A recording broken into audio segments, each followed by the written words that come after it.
Aren't you a little short for a stormtrooper?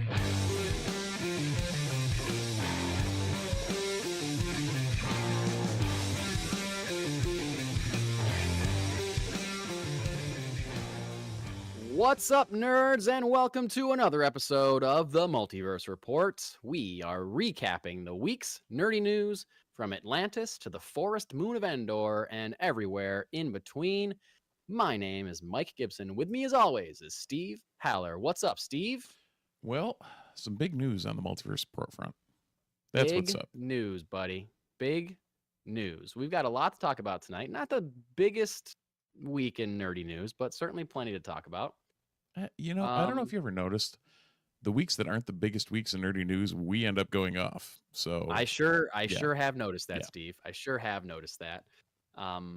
But we got some cool stuff to talk about tonight. We're talking about a cast member, very unexpected casting in Deadpool 3.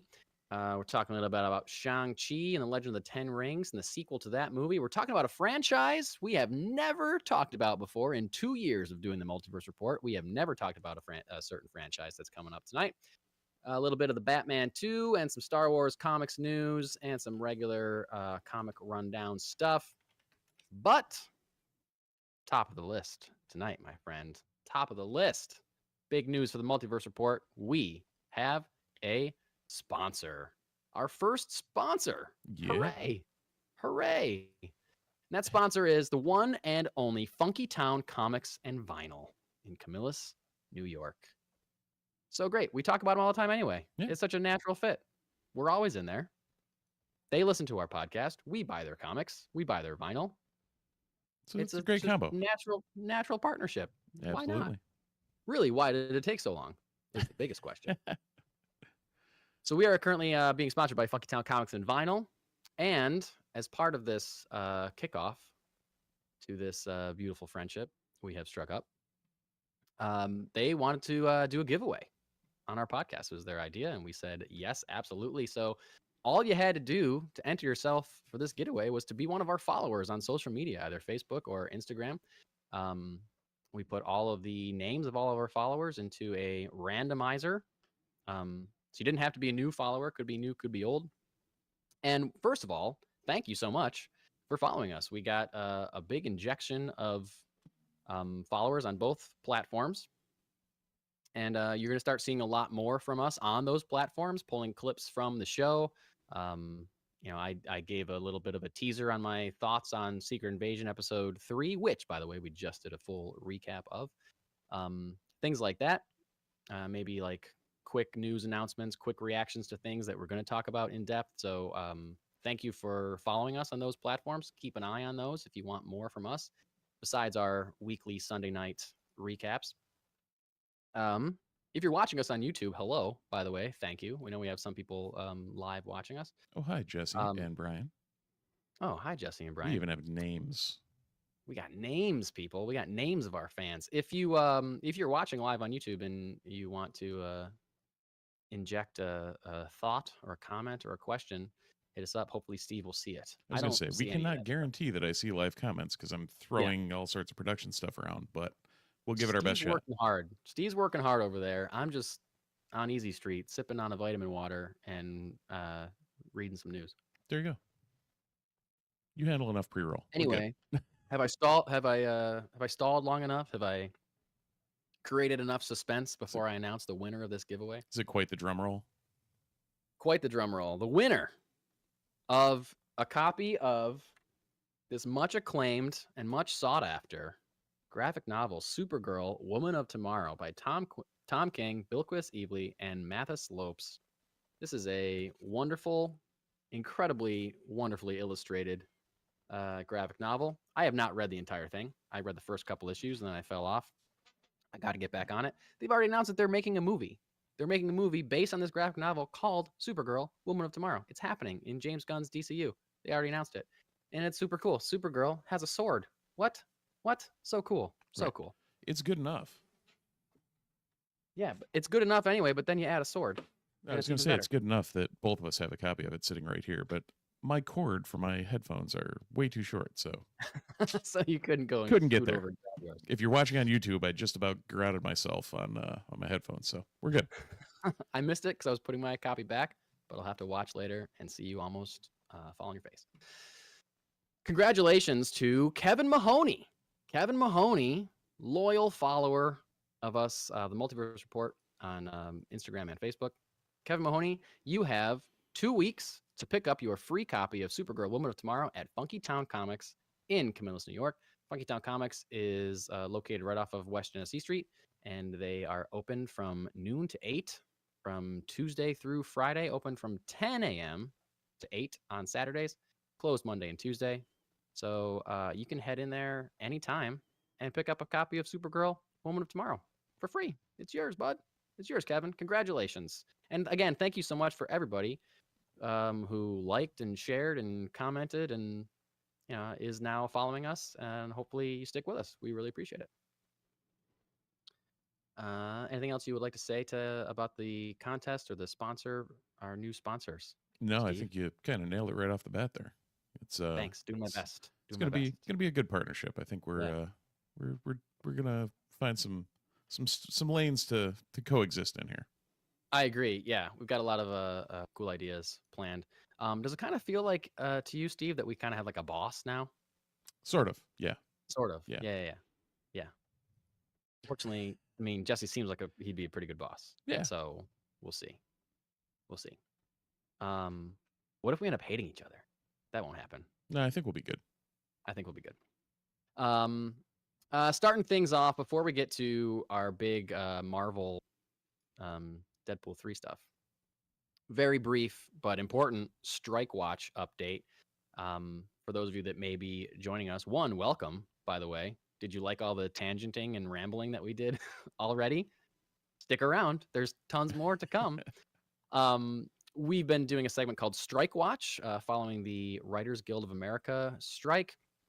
This is not an update on that because that hasn't moved at all. All the writers are on strike still. Nothing happening. No negotiations going on, to my knowledge. And by the end of this week, we may have another union on strike, being SAG-AFTRA, Screen Actors Guild. Actors for television and film may also be joining the Writers Guild of America on strike. I think the deadline is the 15th, I believe, end of this week. Deadline for negotiations. And it was moved already, like a week and a half. Did I say the 15th? You made a face when I said the 15th. Am I wrong? No, I just had we'll get to it at the end of your segment here. Anyway, SAG-AFTRA shared on social media this week pictures of members creating picket signs that say SAG-AFTRA on strike, Screen Actors Guild on strike. So they are ready to go. I don't know if that is partly a negotiation tactic, saying like, hey, look at us, we're ready to go. Right. You don't want us to strike, do you? Or is it legitimate? or they know that things aren't looking good, and so they want to they're just legitimately creating signs because they know they're going to be using them.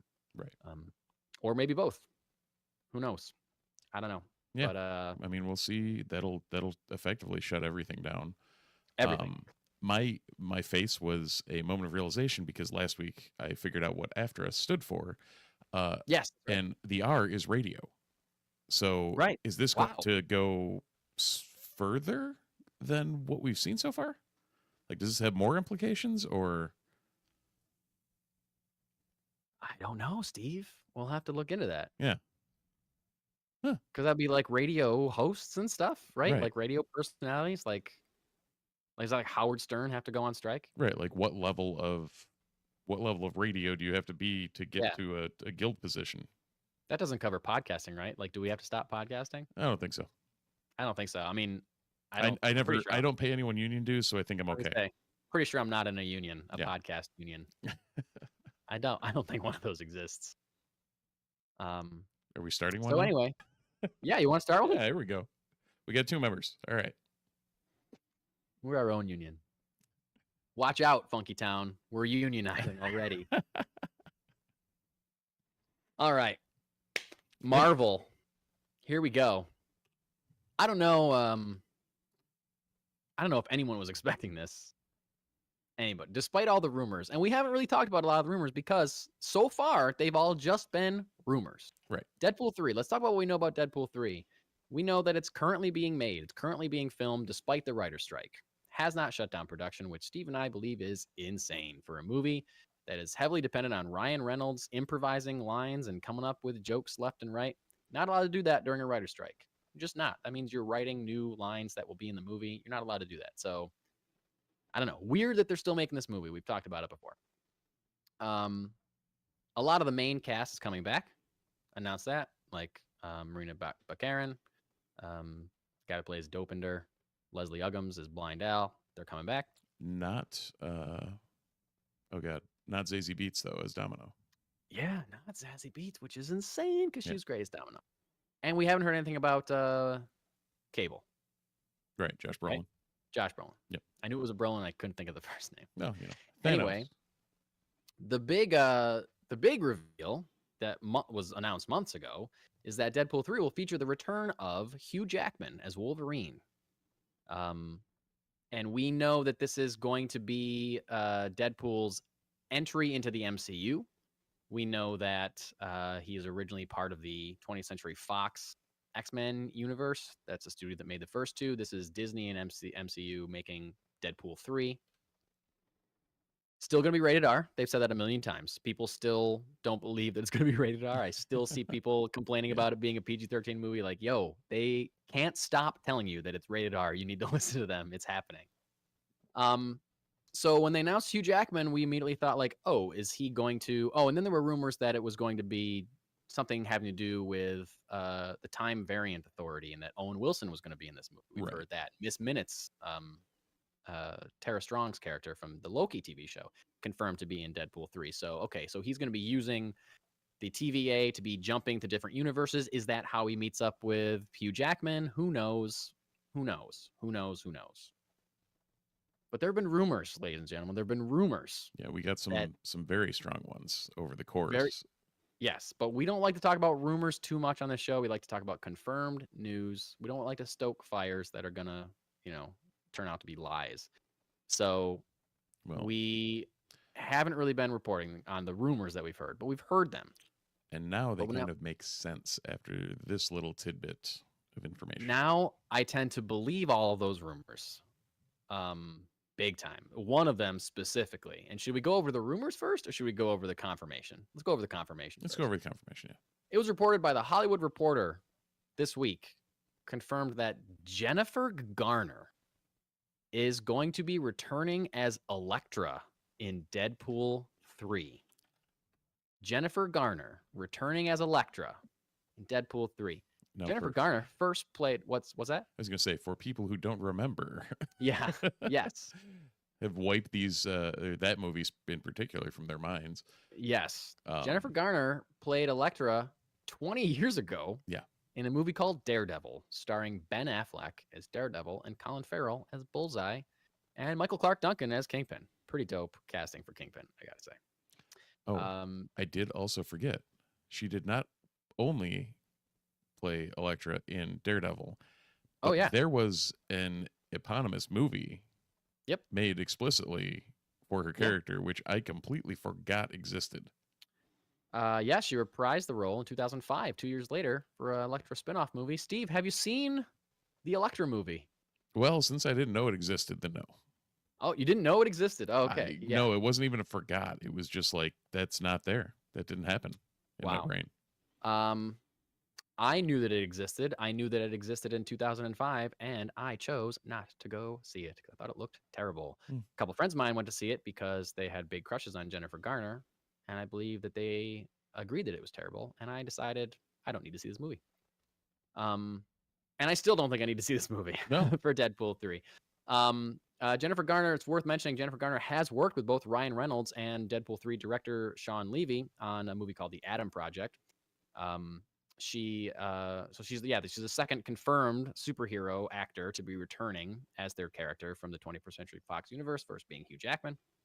Now, the other actors that have been rumored to be showing up in Deadpool 3 include the following: James Marsden returning as Cyclops, Famke Janssen returning as Jean Grey, Halle Berry returning as Storm, I also heard today rumor Ian McKellen and Patrick Stewart returning as Magneto and Professor X, and also Ben Affleck returning as Daredevil. That is the one now, I believe, more than anything else. If Jennifer Garner's coming back as Elektra, Ben Affleck's going to be there as Daredevil. I feel like it would be weird to not have him if they got her. You know what I mean? Because like people like you didn't even remember that there was an Elektra movie. No, I remember Garner as Elektra in Daredevil. Yeah, you remember that Ben Affleck played Daredevil. Right. I don't know that a ton of other people do, but I tend to believe all of these rumors now, or at least a lot of them, or at least that they're trying to get all these people to come back. The question is, how big of a role do all these characters have? I believe that Hugh Jackman is going to be like part of the movie. Yes. And are the rest of these cameos? Like, how much is Jennifer Garner getting paid to show up as Elektra? Is she just going to be in a scene? Is she going to be a team? Is it going to be a team up? Like, what's going on here? I can't imagine that it's going to be too much more than a cameo, to be honest with you. But I don't know. What do you think, Steve? Well, and what do you think about this in general? So if you go back a couple of weeks, I'm sure I think we had touched on one of the rumors, or it might have been even when we were positing something.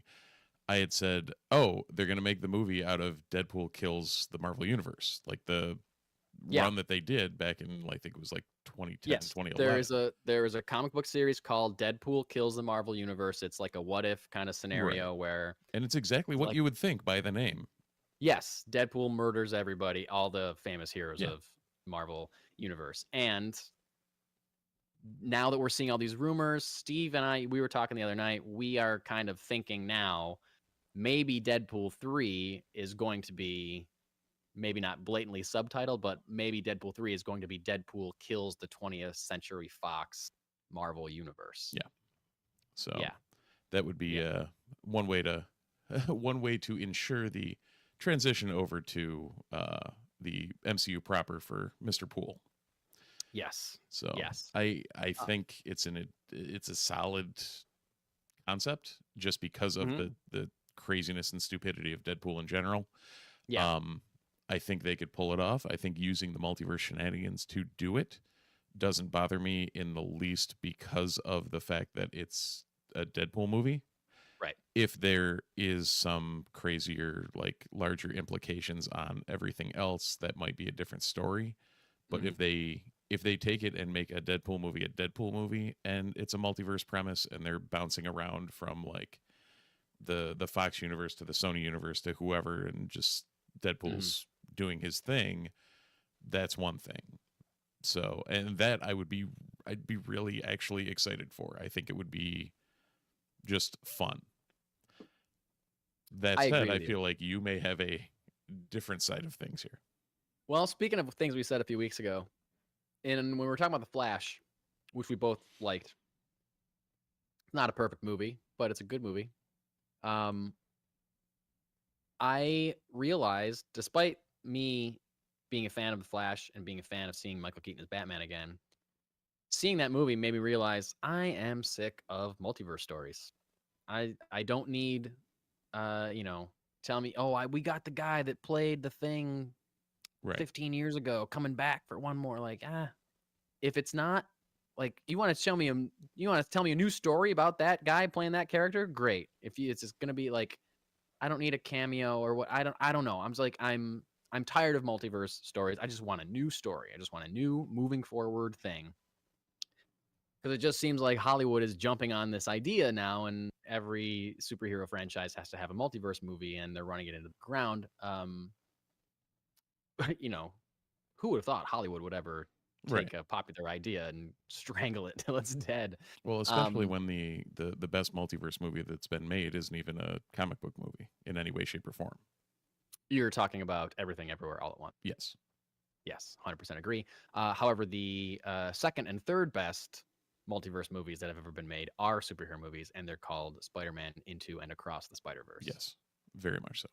Those I'll take 20 more of those if they maintain that level of consistency. However, things like Spider-Man well, it'll take Home, you about like 70 years for that, Mike, based on the way they're working these VFX artists. Yes, yeah.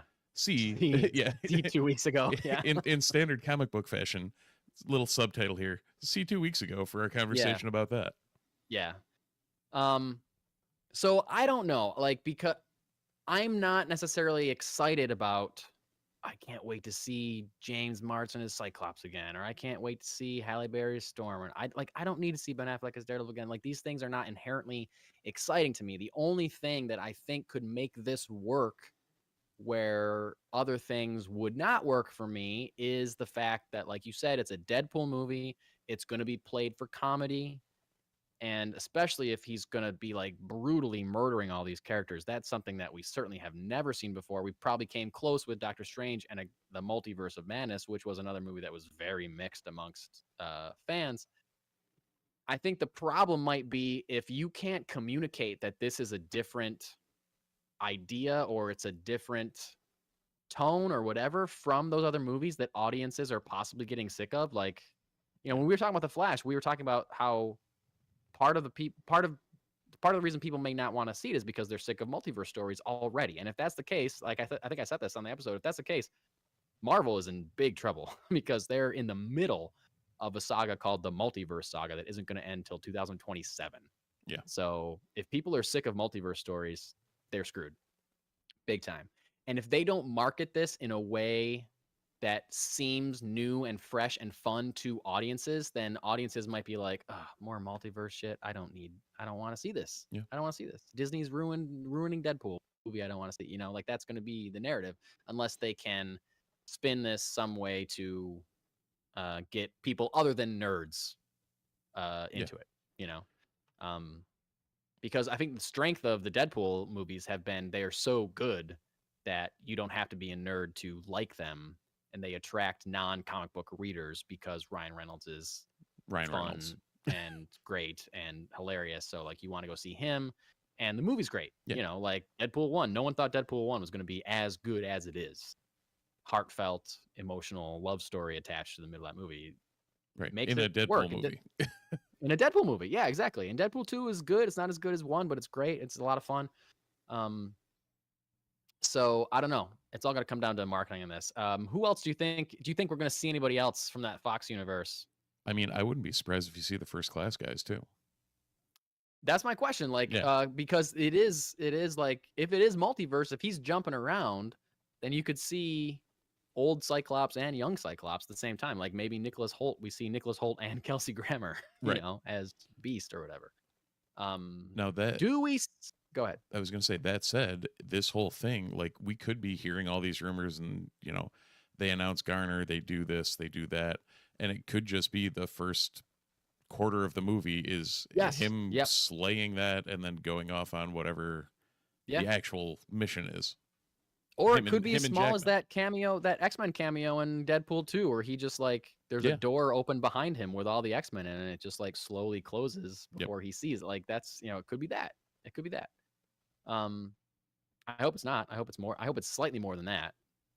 But I don't know. It'd almost be great as that for them to hype up like Jennifer Garner's the second person we're announcing for this, and then oh, okay, well she was in the credits. She's dead by the end of the credits.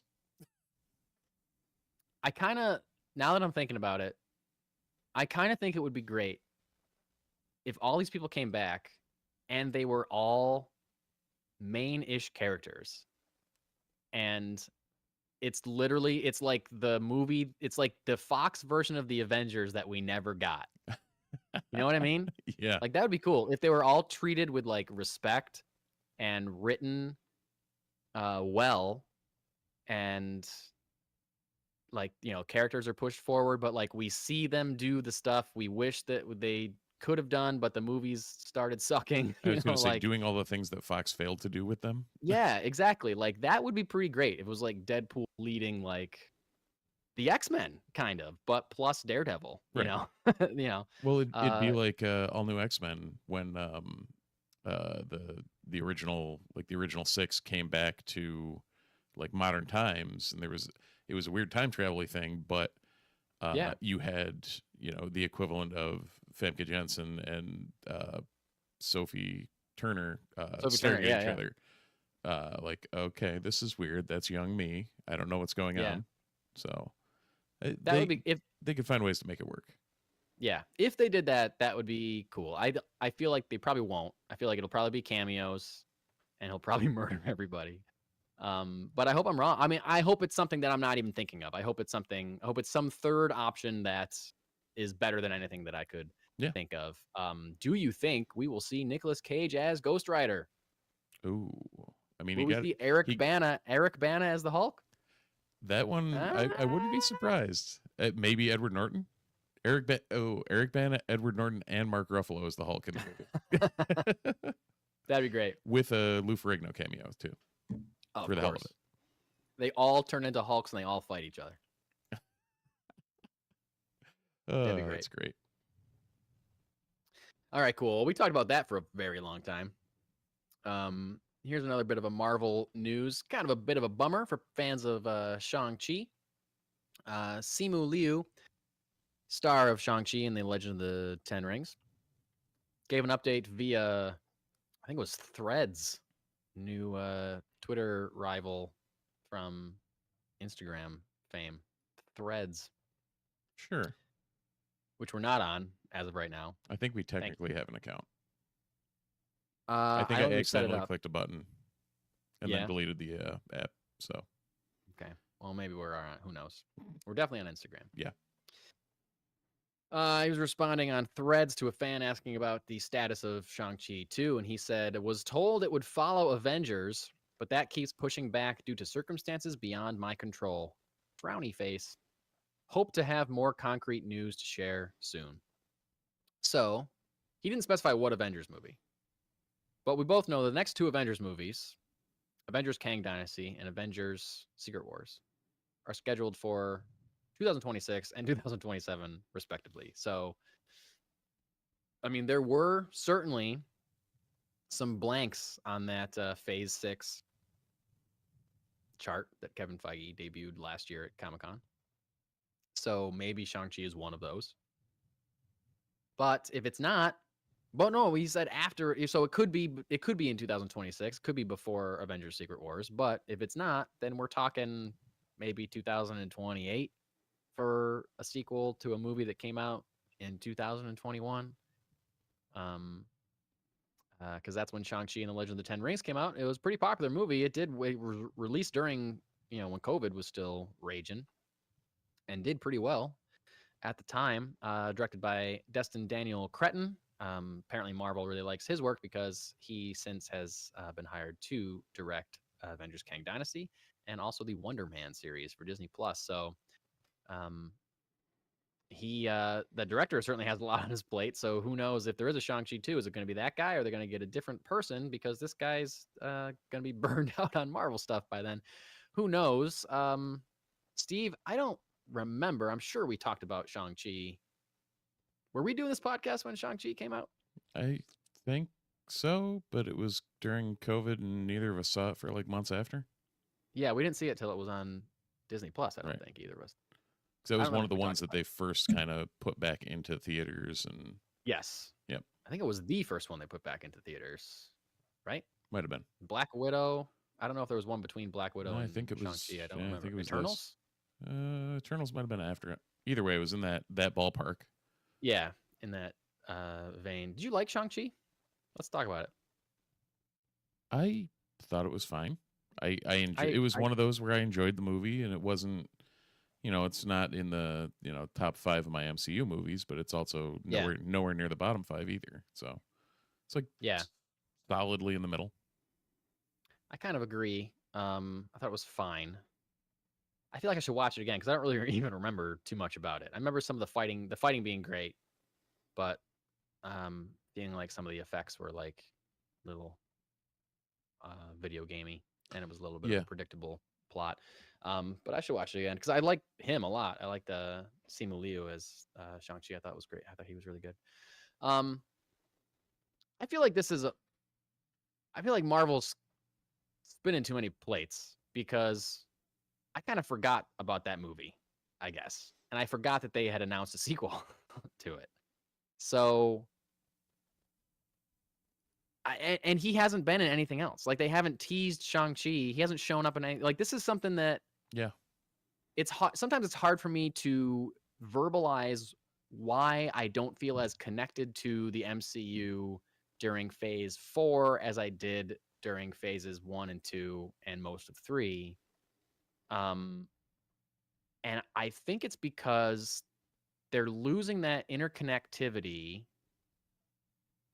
or it doesn't feel like the interconnectivity is there as much because the things that they tease in like post-credit scenes, well, they have like so many more characters and they'll have to like tease all the other characters, but some of these characters they tease and we're not going to see for another 5 years. Hi, or something, Blade. How are you? Yeah, Blade at the end of Eternals. Yeah, but like Shang-Chi, like his post-credit scene, or was it a post-credit scene or was it in the end of the movie? I don't remember. But we saw Carol Danvers and Bruce Banner. Yep. But like, what were they even talking about? Like, they haven't followed up on that at all. No, it's just out there. Like, what? Like, I feel like they're teasing stuff. The post-credit scenes are teasing things that aren't going to come out for so long. And then things keep getting pushed back or things keep getting changed. Or like sometimes they do post-credit scenes that don't really end up paying off to anything at all. Like I remember the when I saw Ant-Man Quantumania finally, the post-credit scene on that was the first one that felt like a Phase 1 or 2 post-credit scene where it was like Owen Wilson and Tom Hiddleston watching Kang on stage. They're like, this is the guy. This is the guy. And I was like, oh, that's a tease for something that's setting up. You know, it has something to do with the movie I just watched. And also there's these characters that I will see again. You know, like that was a good post-credit scene, I thought. Now, maybe we're not going to get the payoff on that for another 2 years, but I don't know. Do you know what I mean? I feel like they have so much they have to service that even when they're like referencing something, it doesn't feel as strong as a connection moving forward anymore. The web's getting spread a little too thin. And I don't mean Spidey. Right. That's its own animal. But they're so broadened that there's you're losing the interconnectivity that made Phase whatever the Avengers Infinity War ended with 3 that made like 1, 2, and 3 so connected. Yeah, I agree. And like a movie like Shang-Chi was good, but if he doesn't show up in anything else, how many other people are going to forget about Shang-Chi 2 or care? You know, if we don't get a sequel until 2027 or 2028, like... Right. If he shows up in Secret Wars, people are going to be like, who's this guy? Yeah, I'd be like, oh, I remember that guy. I guess I don't really want a sequel, though, because I don't care about him anymore because I haven't seen him for 4 years or something. Right. It's just, same thing with like the Eternals. Wild. You know, they've left that. Same thing with like the Eternals. They've left that on a shelf and it's just kind of there and they're going to do their and thing. There's 2 post-credit scenes in that teased big things that we haven't seen hide nor hair of. Like, we haven't heard anything about the Eternals, I don't think, in like a super long time. Yeah, and you've got between that and the Star Fox thing, and there's a plethora of things that are pointing towards something cosmic, and all of everything is now going towards Kang, and it's like, okay, what are we doing? Yeah, it just seems like. And then Fantastic Four is going to come in, and you're going to have them and likely Doom, and it's like, where is all this going? And how much of it is because of all the things we read about how like, oh, they change their mind last minute or they rewrite stuff or they change act. Like how much of like, you know, how many times has something that was teased in a post-credit scene gotten changed at the last minute? So now the post-credit scene doesn't work anymore. The tease doesn't matter, you know, like who knows? They change stuff all the time. They're constantly in a state of flux, I feel like. And now Bob Iger's saying we're going to do less. So it's going to take even longer to get these payoffs if we ever get them at all. So I got those payoffs being Shang-Chi. I think we're going to see a lot of the payoffs dropped, and that they're going to go back to a tight core, which I hope so. It should be from a movie. They need to do that. Yeah.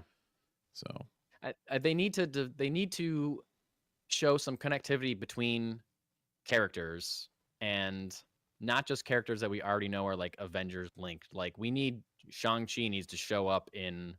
Like needs to meet Doctor Strange or something like that, right? You know, I don't know. I don't know. We'll see. This is a Phase 3 movie, but like, remember the end of the tease of Captain America: Civil War? One of the post-credit scenes was Peter Parker, who we just met in that movie, is Tom Holland, like shining his little Spider-Man light on the ceiling, which is a reference to like super early Stan Lee and Steve Ditko comics when Spider-Man would shine this like spider signal at criminals to let them know they were about to get beat up by Spider-Man, which is a thing I didn't even realize, but I'm rereading a lot of those issues right now. Nice. So I was like, oh, that's cool. But then he's never used it. No. He's been in a bunch of movies since then. He has not used it one time. Like, and that's like that's not like a plot detail, but like they end like Civil War is one of the most popular movies in the MCU. I feel like the last thing in that movie is Peter Parker showing that signal, and then we have literally never seen it once. Yeah, no. And why? Why'd you do that? What? Yeah, why'd you waste all that time doing X, Y, or Z if you're not gonna? Yeah. Could you not think of anything else? And hey, if you can't think of a good post-credit scene, maybe don't have one. Yeah. Don't have one. I'll be fine. It'll be okay. Anyway. Sorry. Apparently, I'm getting pretty frustrated with Marvel. Seems to be the case. I was down on those first two stories there. Seriously. Oh, no. Sorry, Marvel fans that are listening to me. Please, I like a lot of it, so please don't completely give up on me. I'm still here. I'm still here for you, fighting the good fight. I just want it to be good. That's all. You know what I mean? Oh yeah. Just don't suck. That's all I'm asking. Yeah, and don't make me feel like I wasted my time watching all those other movies you made me watch.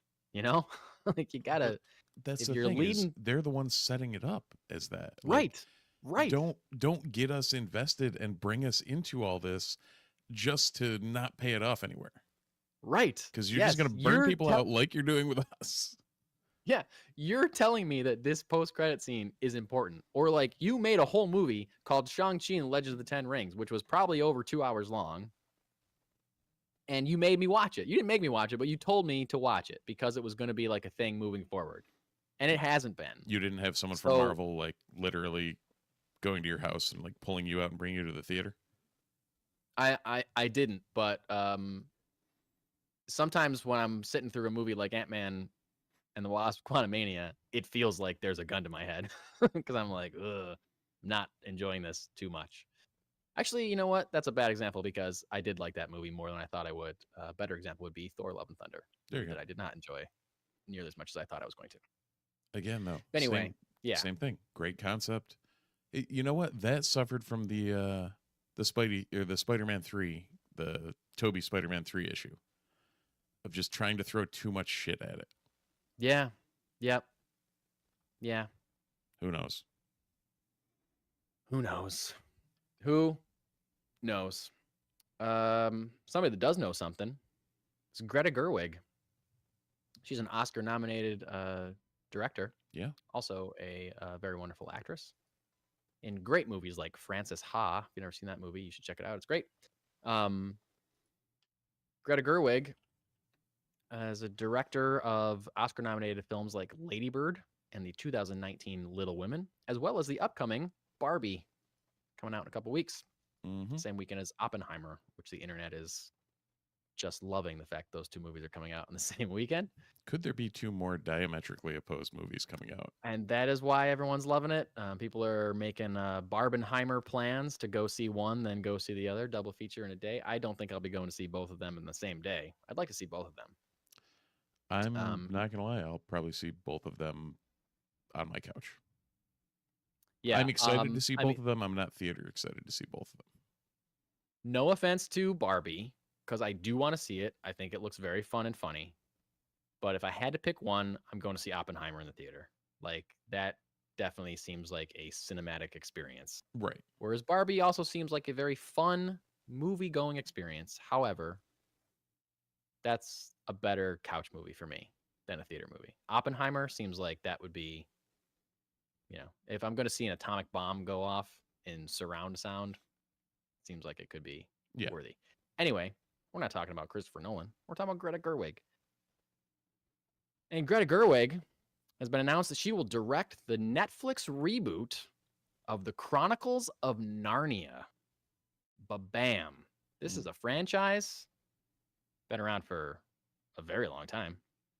Steve, I don't believe that you and I have even come close to talking about the Chronicles of Narnia in over 2 years of doing this podcast, my friend. Well, that's because I have a confession to make, Mike. I've Hit me never with seen, heard, or read anything about the Chronicles of Narnia. Boom! Whoa! What a confession! Steve, I'm not too far away from you on that. I have read The Lion, the Witch, and the Wardrobe. I saw a PBS miniseries adaptation of The Lion, the Witch, and the Wardrobe when I was a kid. Or maybe it was BBC. I don't know. I saw it on PBS. I don't know who made it. I may have seen part of the more recent movie of The Lion, the Witch, and the Wardrobe. I don't think I watched the whole thing if I saw any of it at all. I don't know that I saw any of it at all. I did not see the other two that they made. Because they made 3, I think. There's like 8 books, but they only made 3 movies because people weren't going to see them. I think they made Lion, the Witch, and the Wardrobe. They made Voyage of the Dawn Treader and Prince Caspian, I think. I haven't seen, I don't think, really any of those 3. The one you did see was a BBC adaptation. A BBC adaptation, yes. I saw it when I was a child. 1988. I barely remember anything about it. Yep. My sister loved those books. She read all of them many times. Oh, obsessed with them. But now, Netflix has acquired the rights to Chronicles of Narnia, and they acquired them in 2018. Apparently, after the film series kind of petered out and weren't going to do anything. Lion, the Witch, and the Wardrobe and Prince Caspian were made by Disney, and then Voyage of the Dawn Treader was made by 20th Century Fox. So it's a strange case of a franchise shifting studios without one studio buying the other one. I don't know that I've ever, how many times has that happened? Why didn't Disney make the third one also? Happened with Lord of the Rings. Maybe happened with Lord of the Rings? Oh no, never mind. I was thinking it's the thing we were literally talking about where I was paying attention to people writing things in the chat, and then I'm like, we're failing. Are people saying things in the chat? What are they saying? They were just agreeing with us on the Marvel does too many things point. Oh, thanks for agreeing with us, people. Thank you. Yeah, and for anyone listening on your podcast feed, this is our first real foray into full blown live streaming with other humans and not just recording it for our own purposes. So attempting to communicate with those humans. Yeah, we'll work some of the kinks out as we go, and it won't be as awkward near your holes. I feel like we've had people watching us before, obviously, but they seldom interact. Yeah. And we seldom interact back. Again, I don't at all. I don't see anything. I see Steve's face and my notes. That's all I see. Steve's got, a whole multi-screen setup going on over there. Yeah, I should. You're my guy in the chair. Indeed. Yeah. Our guy in the chair. Anyway, so Greta Gerwig, Chronicles of Narnia. So Steve, someone that hasn't read or seen any of these stories at all, does this bear any interest of you? Or you're like, you know what? I'm finally going to watch these Narnia things now that Gerwig is attached. I mean, it might be one of those where it's we're into that territory of if it comes out and it gets rave reviews, I'll probably take a look at it. But beyond that, okay, cool. Yeah, take it or leave it. Right. I can't say that I'll watch them. If my son wants to watch them, then sure, then I will, absolutely. But I'm not inherently attracted to these stories, despite it liking at least one of them when I was a kid. Coincidentally, she would before this news dropped. Greta Gerwig was asked in an interview if she would ever make a superhero movie or a big action movie, and she said, "Yes, of course. I think probably every director has a fantasy baseball league in their head of what movies they want to make. There are some movies I'd like to make that require a big canvas. At the same time, I've seen so many directors move between bigger movies and smaller movies. Chloe Zhao doing No Man Land and then making Eternals, or Steven Soderbergh, or even my weekend buddy, Christopher Nolan." Referencing that Barbie and Oppenheimer coming out the same weekend. Christopher Nolan, he made the Dark Knight trilogy, and they're wonderful. And then he made The Prestige, which is not a tiny movie, but it is also not the same thing. I want to play in lots of different worlds. That's the goal. I like that attitude from her quite a bit. She's somebody that can make a small indie movie like Lady Bird and make it so good that it's nominated for Best Picture. But then also make like a big, I don't know if blockbuster is the right word for Barbie, but it's certainly a summer tentpole release. Now she's saying she wants to make big action movies, and I think she's got her chance with some of these Narnia books, depending on how you interpret the text and what kind of movie you want to make. I mean, there's battles and adventure certainly all over those stories. So I think this might be, she might have already known that she got the gig, and this was her way of talking about what she wants to do with them. So, but any filmmaker that's like excited to play in a lot of different sandboxes, I feel like is probably worth paying attention to, and worthy of me witnessing their artistry, I guess. Like they want to try different things. They don't want to just stay in the same box the whole time. Yeah, I don't know. I'll probably end up checking it out. Compared to we're currently in the situation where there's 8 million things on TV. Yeah. And half of them all suck. Half of them all suck. That totally makes sense. But like half of them all suck. 100% of half of them are terrible. So, but yeah, I mean, I'll probably pick it up for the heck of it if it gets remotely decent reviews. But yeah. Yeah. Or maybe it's a thing that you watch with your son. Could be. If he's old, and by the time they, she hasn't started making them, so it's going to be years. So it might be old enough to watch them by the time they come out, depending on their tone and rating. Well, and the way things are being, maligned now between Rings of Power and various other things they've tried to put out, like who knows if it ever makes it to anywhere. Who knows? This is a huge non-nerdy recommendation, but you just said that everything on TV sucks. I'll recommend something to you and all of our listeners that does not suck. There's been 3 seasons of this show. The 3rd season is the end, so it is wrapping up currently on HBO Max.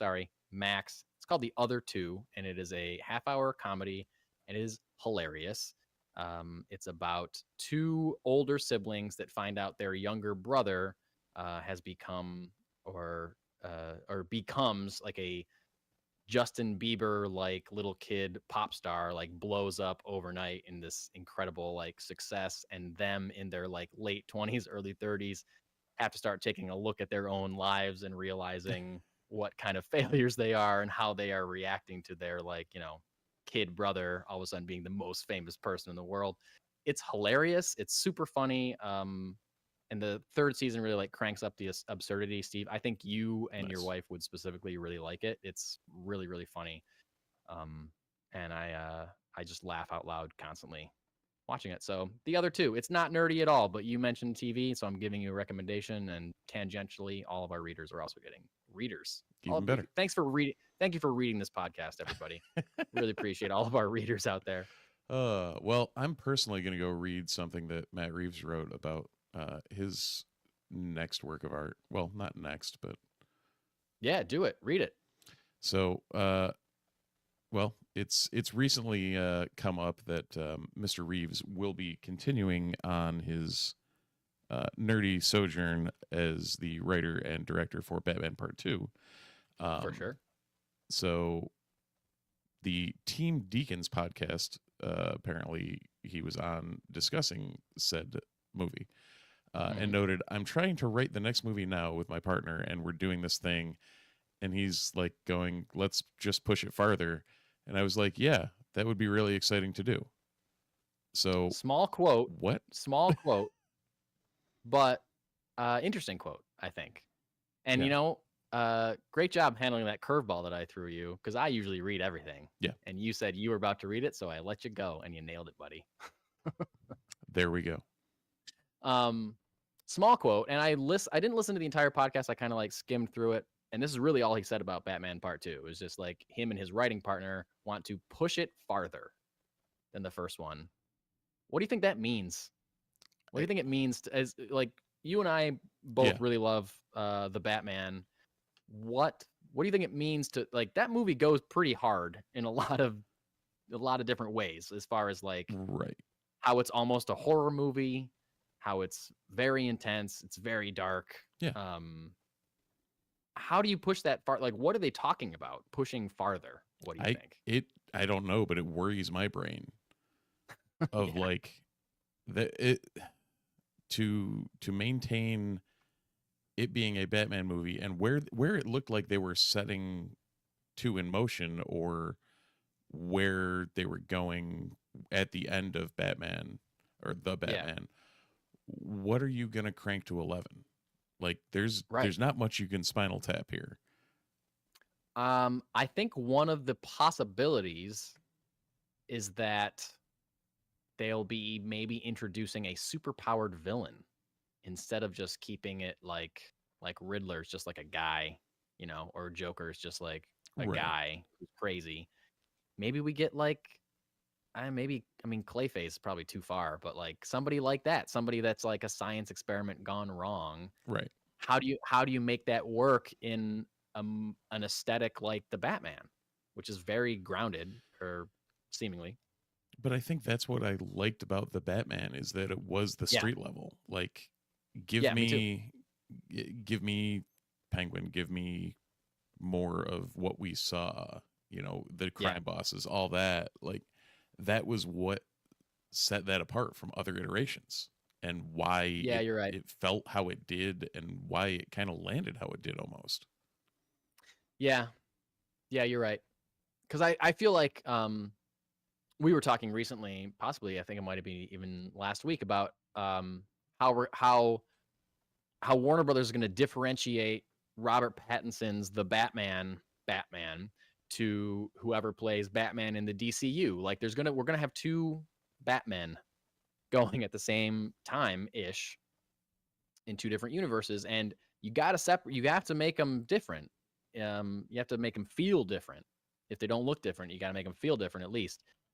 So I'm inclined to think that the DCU Batman will be more likely to take on somebody like a Mr. Freeze or a Solomon Grundy or a Clayface, whereas the Matt Reeves will stick to Jokers and Riddlers and Catwomen and Penguins and Scarecrows maybe Scarecrow's like the farthest I feel like you could go, where there's just a gas, you know, that affects people, because I mean Christopher Nolan did it pretty grounded. But you can also do wild, wacky, crazy versions of Scarecrow also. So I don't know. So I know it's going to be darker. It's going to be more violent. It's going to be rated R. Probably won't be rated R. I can't imagine that they're going to make a rated R Batman movie. That's just leaving money on the table. Right. I feel like. So yeah, that's kind of a niche. Like the R-rated superhero movie needs to be specific characters, or else you're right. They're just leaving things on the table.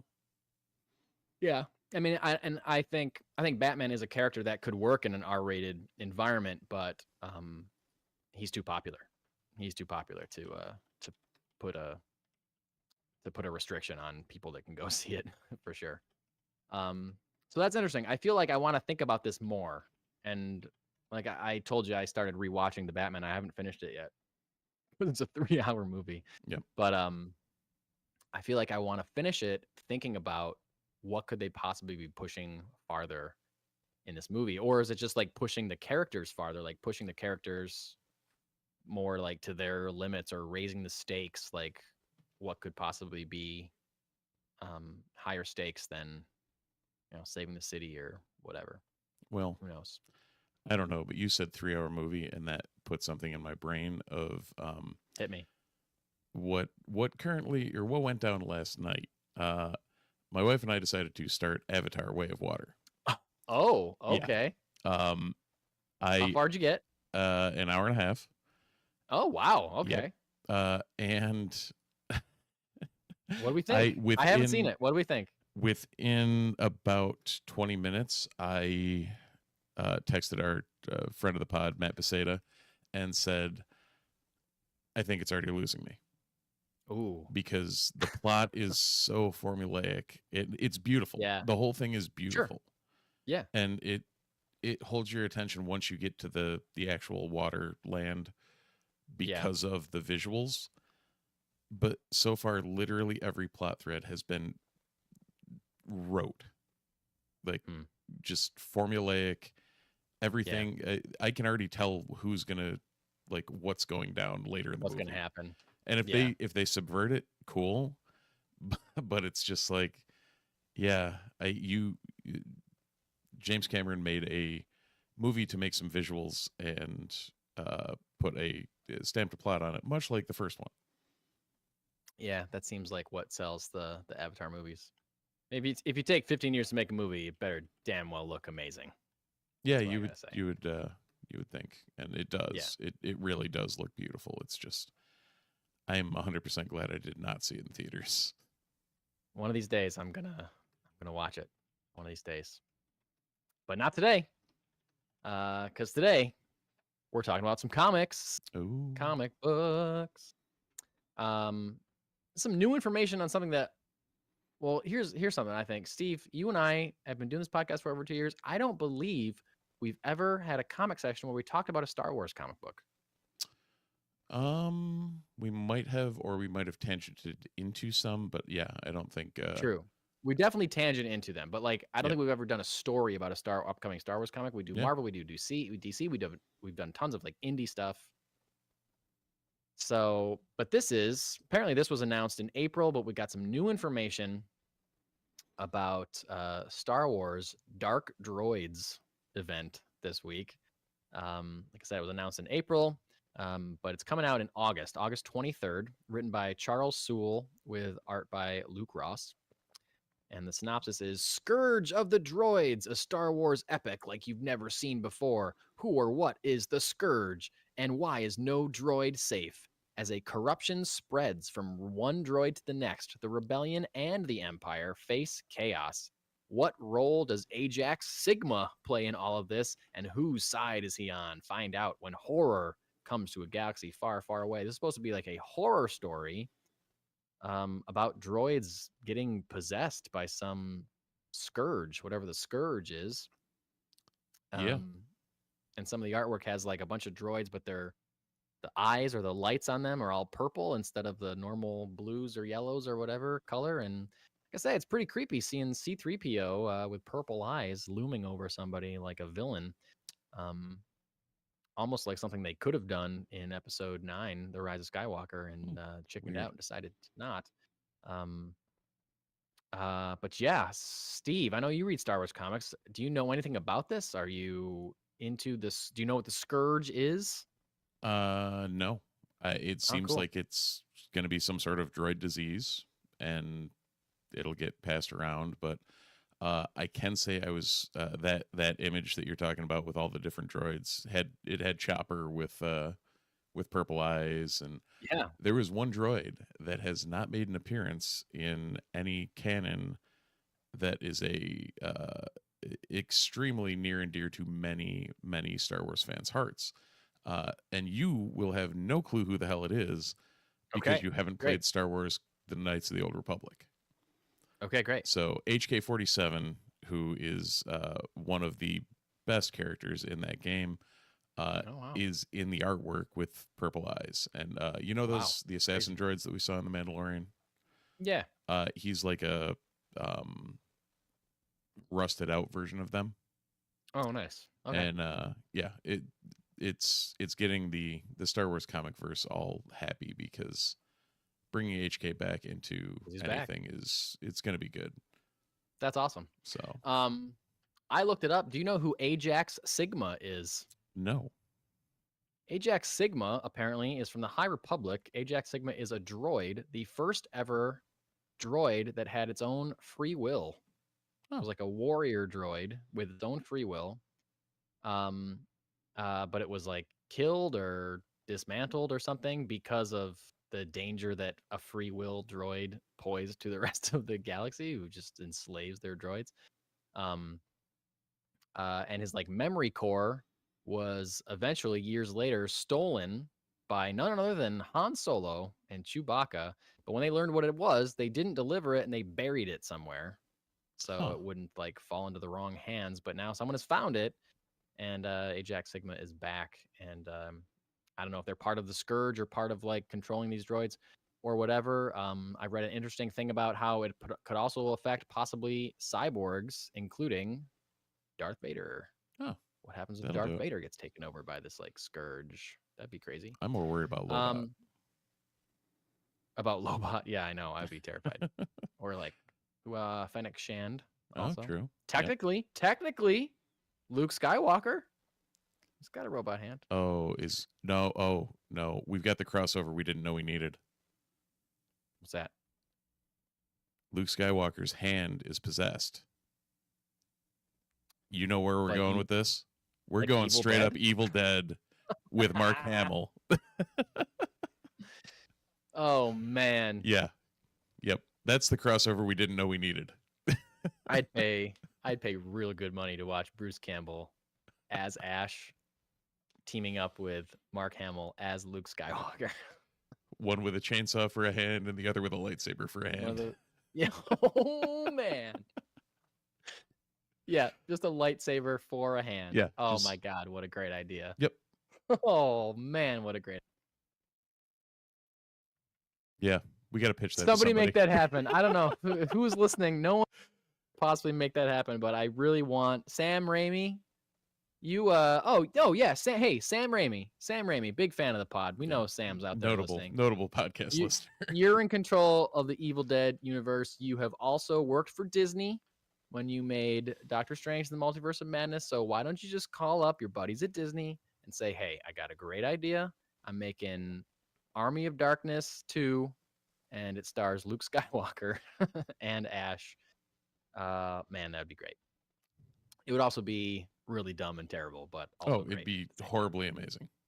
Yeah, it's a really bad idea that I want with all my heart now that I thought of it. We don't really talk about the and nobody really does, the idea of droid sentience in Star Wars. I feel like this is a topic that the movies and the material, they always dance around it, but they never really want to talk about it. Like the closest we've got was in Solo, where L3 is like actively trying to liberate droids and Right. thinks droids are slaves. But it's either like you either believe that droids don't have any feelings and are just programmed to seem like they have feelings, or you have to be okay with all droids being slaves. Right. So you either believe they're sentient and they're slaves, or you believe they're not sentient and you're fine with it. But like a lot of the content seems to push in the direction of them being sentient and just being slaves, but then they always stop short of like actually addressing it, because it's kind of a really depressing It really is. thing if you think about it.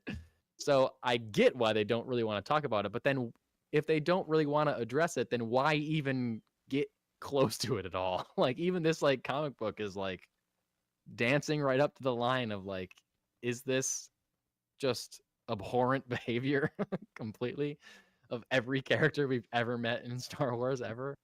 Yeah. That's just kind of strange. Like R2. What do you think? What Do is you think- what is do you R2's think- situation? Just Yeah. because he hasn't had his memory wiped in a whole long time, he sure seems Right. sentient. Like- Yeah, he does. He always is expressing emotions and expressing, Expressing.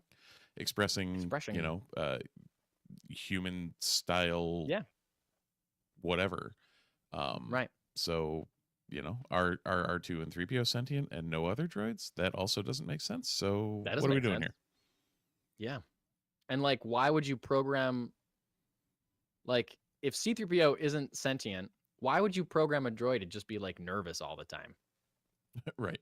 You know? Like you'd think you'd just be like, okay, I need to like adjust this knob in the back of his head so he stops just panicking constantly. Because he's getting pretty annoying. God, can he stop freaking out again? Yeah, exactly. Yeah. Or why would you program like L3? Why would you program L3 to want to liberate other droids? Yep. Like that would be a problem. So there's lots of questions and no one ever wants to answer them. I don't even really want to answer them. Just an interesting thought. This week in your local comic book store, you can find most of the following books: Amazing Spider-Man number 29, Batman Scooby-Doo Mysteries number 10. It's on Another both one our for the pull kids, lists Steve. over at Funky Town Comics, our current That's show right. sponsor. It's on my pull list at Funky Town Comics as well. Batman Incorporated number 10, Bettie Page number 2, Danger Street number 7, Fallen Friend number 1, Gargoyles Dark Ages number 1, Ghost Lore number 3, Haunt You to the End, cool title, number 2, Immortal X-Men number 13, In Hell We Fight number 2, also another cool title. Another round of DC's Night Terrors books coming out this week. We got Night Terrors, official Night Terrors number 1. Night Terrors Flash, Robin's got one, Shazam, and Night Terrors Zatanna also coming out. I love Zatanna. I'll probably pick that one up just because I like reading books with her in it. Miles Morales, Spider-Man number 8, Moon Knight number 25, My Little Pony 40th Anniversary Special. Make sure to run out and pick that one up for sure. Night of the Living Dead, Revenants. That's a word that I don't say that often. Night of the Living Dead, Revenants, number 4, Planet of the Apes, number 4, Red Goblin, number 6, Scarlet Witch, number 6, Star Trek, number 10, Star Wars Bounty Hunter, number 36. Did I just copy? I feel like a lot of these have the same numbers, and I might have just read the wrong number. Anyway, Star Wars Bounty Hunters, 36, Star Wars Darth Vader, 36, Superman Lost, number 5, Teenage Mutant Ninja Turtles, and Stranger Things, Team Up, number 1. Weird crossover. So I found out there's also a Teenage Mutant Ninja Turtles and Street Fighter crossover, which is also weird. Very weird. Yeah. They also did a Batman crossover, Teenage Mutant, a couple years ago. The Rocketeer, my man, the Rocketeer in the Den of Thieves, number 1. Unstoppable Doom Patrol, number 4. That book is great. World's Finest Teen Titans, number 1. And X-Men, Days of Future Past, Doomsday, number 1. Steve, do you know anything about X-Men Days of Future Past Doomsday? Is that like a spin-off or sequel or something to the seminal X-Men story Days of Future Past? Well, I don't really know. I hadn't heard of it until right then. So hey, me either, buddy. Me either. Apparently it will reveal the never-before-told saga that preceded Claremont and Burns' groundbreaking Days of Futures Past.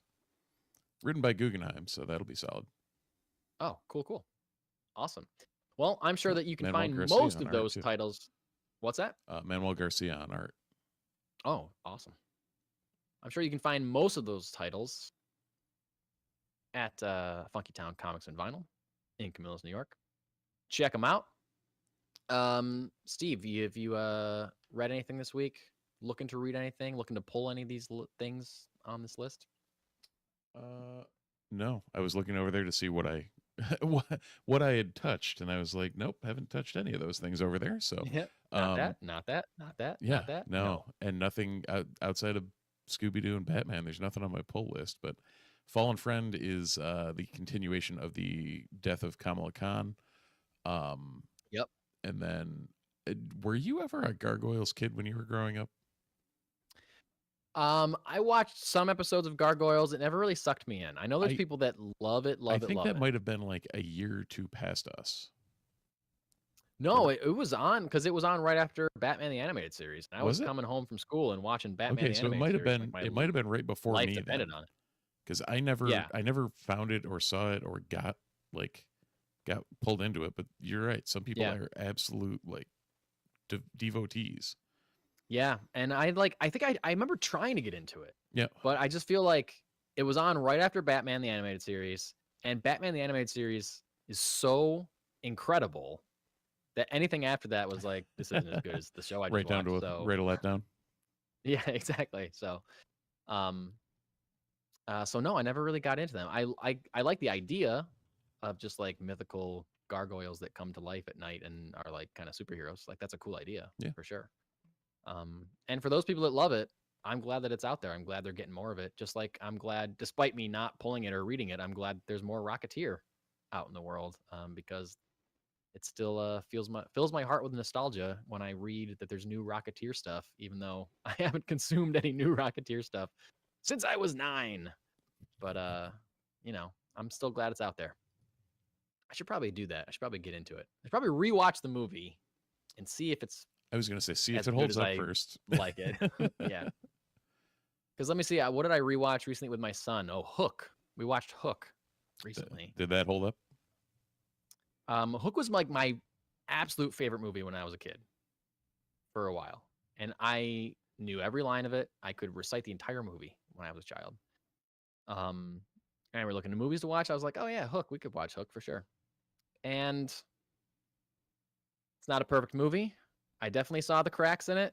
I definitely saw how some of the dialogue is bad. I definitely saw how some like plot points really don't make sense, or like juxtaposition of scenes don't make sense at all. Like the characters are making decisions that don't really make sense whatsoever. And if I had seen Hook when I was an adult, I'd probably be like, this is a bad movie.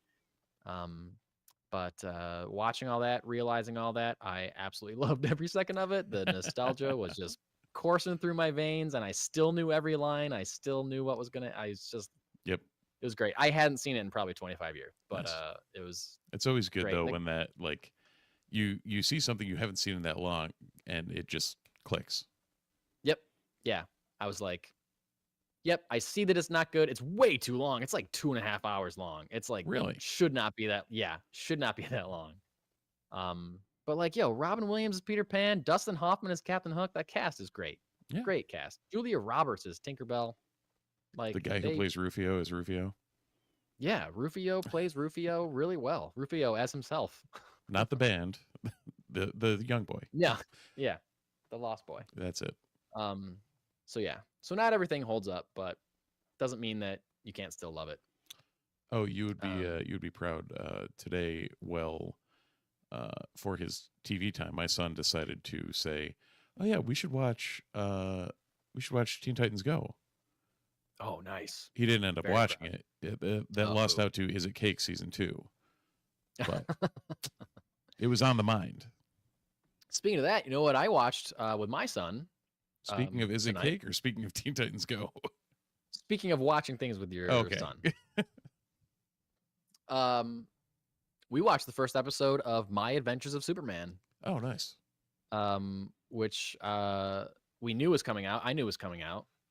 I wasn't sure if it was for kids or not, or how like, family friendly it was, but our new boss, Jesse from Funky Town Comics, told both of us that it was family friendly, so I suggested it, and we watched episode 1. It was great. I liked it a lot.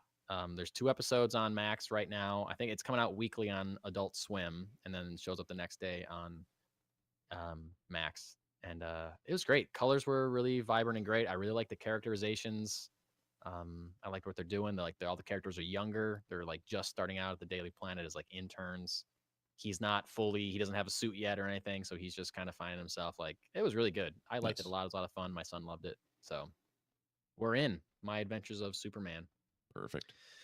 My Adventures with Superman. I think I said of Superman. It doesn't make sense.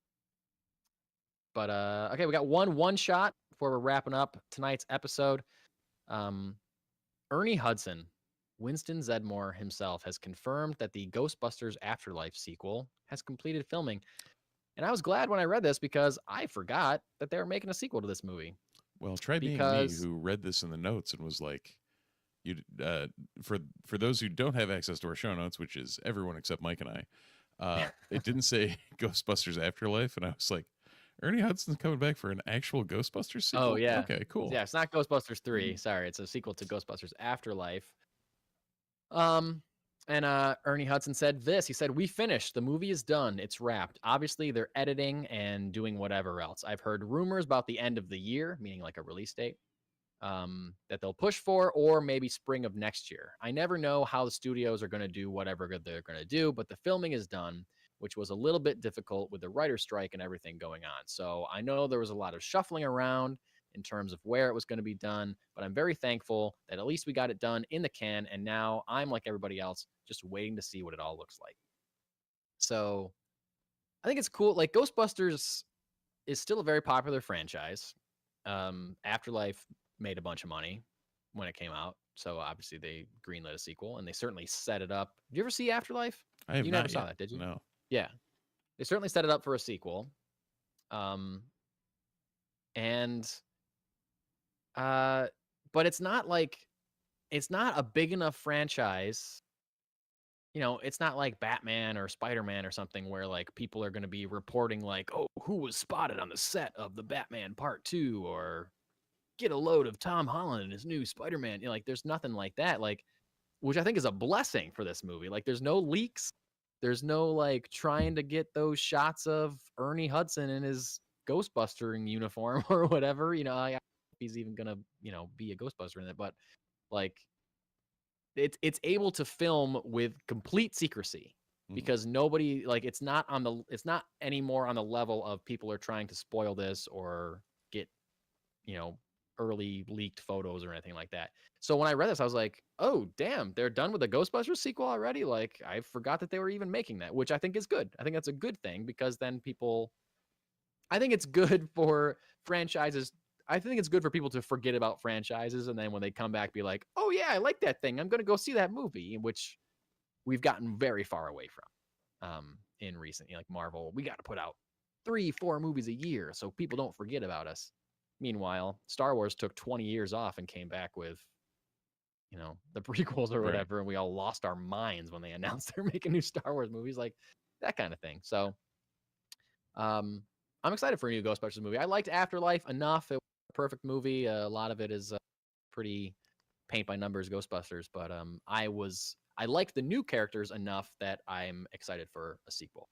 Perfect. For sure, I wanted more of them. So, away we go. New Absolutely. Ghostbusters stuff. So I think that might be it. Steve, do you have anything else for this podcast that we should talk about, or are we all done? I think we might be all done. I think we might be all done. I think that means right. if you are listening, well, I was going to say if you're still listening, but if you're hearing me talk, you're still listening. You should probably check out themultiverseport.com. You should probably check out the Multiverse Report on all of the socials that matter. And send us a line at multiverseport@gmail.com. Please go on YouTube, leave us a review, subscribe. Apple Podcasts, same deal. Spotify, same deal. However you're consuming the content, feel free to drop us a 5-star review, and it helps spread the word and helps the algorithm pick up that people are jazzed about hearing us. So let us know, and we can, we'll get at you with we'll read off any 5-star review we find. Let's put it that way. We absolutely will, regardless of what it says. Yes, that's our promise. Make it as ridiculous as you want. We'll read it. We'll read it, word for word. And once again, thank you to everybody who may be a new viewer. Thank you to those of you that are following us now on social media. Thank you to Funky Town Comics for sponsoring this podcast. And congratulations once again to Kevin Mahoney. You have 2 weeks to pick up your copy of Supergirl, Woman of Tomorrow at Funky Town Comics. So do it.